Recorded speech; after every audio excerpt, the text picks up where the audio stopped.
سامعین ذی وقار، اللہ رب العزت نے قرآن مجید کے مختلف مقامات میں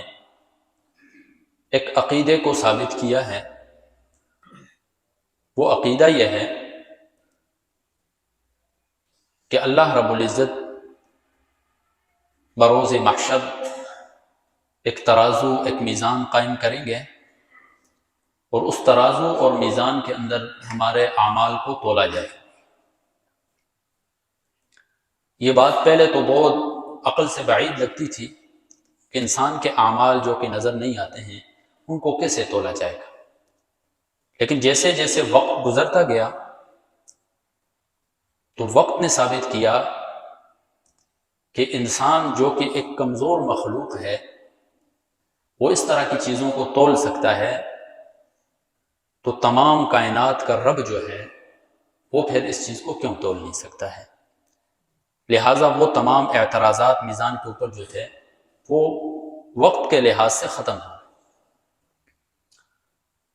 قرآن مجید کا آپ مطالعہ فرمائیں، اللہ رب العزت فرماتے ہیں سورۃ الانبیاء کے اندر،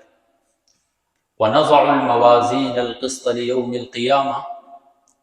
قیامت کے دن ہم ایک عدل و انصاف کا ترازو قائم کریں گے، فَلَا تُظْلَمُ نَفْسٌ شَيْئًا، کسی بھی جان کے اوپر ذرہ برابر بھی ظلم نہیں کیا جائے گا، وَإِنْ كَانَ مِثْقَالَ حَبَّةٍ مِّنْ خَرْدَلٍ، اگر کسی کا عمل رائی کے دانے کے برابر بھی ہو، أَتَيْنَا بِهَا، ہم اسے بھی لے آئیں گے، اسے بھی ہم تول دیں گے، وَكَفَى بِنَا حَاسِبِينَ، حساب کرنے کے لیے ہم کافی ہیں۔ دوسرے مقام پر سورۃ الاعراف میں اللہ رب العزت فرماتے ہیں وَالْوَزْنُ يَوْمَئِذٍ الْحَقُّ، اس دن اعمال کا تولنا میزان کے اندر یہ حق ہے، فَمَنْ ثَقُلَتْ مَوَازِينُهُ،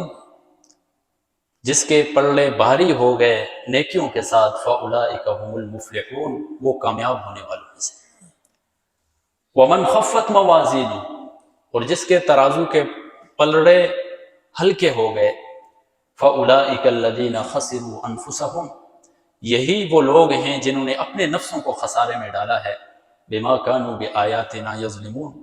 ہماری نشانیاں ان کے پاس آتی تھی، وہ ناانصافی کرتے تھے ان نشانیوں کے ساتھ۔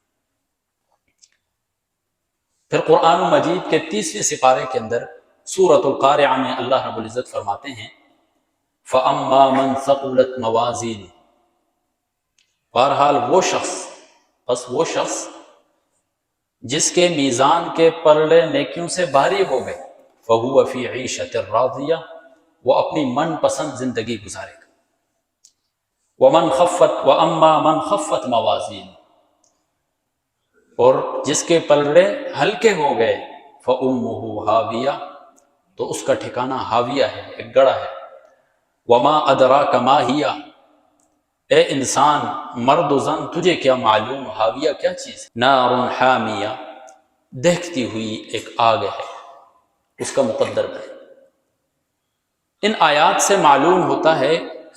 کہ اللہ رب العزت ضرور بضرور بروز محشر ایک میزان قائم کرے اور اس کے اندر ہمارے اعمال کو تولا جائے، اور یہ میزان کتنا بڑا ہوگا؟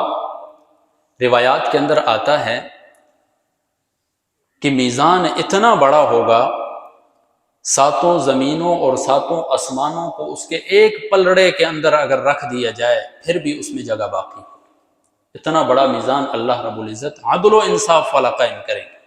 وہ ہمارے دنیا کے میزانوں کی طرح نہیں ہوگا۔ وہ ایک رائی کے دانے کے برابر بھی اگر ہمارا کوئی عمل ہوگا کہیں بھی ہم اسے چھپا نہیں سکیں گے، حتیٰ کہ ایک پتھر کے اندر بھی اگر چھپا کے کوئی رکھ دے اسے بھی اللہ رب العزت نکال کر لے آئیں گے۔